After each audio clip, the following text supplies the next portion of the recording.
Intesa San Paolo consolida la sua presenza nell'area Asia-Pacifico con la trasformazione dell'ufficio di rappresentanza di Sydney in filiale operativa. Dopo l'autorizzazione delle autorità locali, la nuova filiale sarà operativa nel primo trimestre di quest'anno.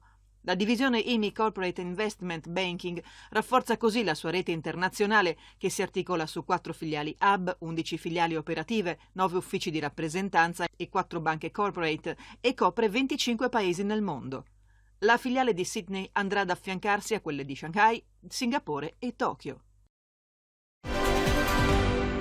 Il fabbisogno del settore statale nel 2020 è stato pari a 158.831 milioni, in peggioramento rispetto ai 41.375 milioni del 2019. Lo rende noto il MEF.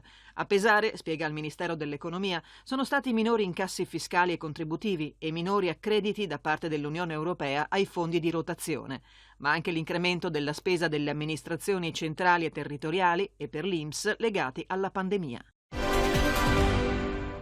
Attenzione alle truffe che mirano al bonus vacanze, è l'allarme lanciato dall'Agenzia delle Entrate. Sui social network, tra cui Instagram, alcuni account offrono la possibilità di convertire in denaro il bonus vacanze che i cittadini hanno attivato attraverso l'app Io, ma non ancora utilizzato per un soggiorno turistico.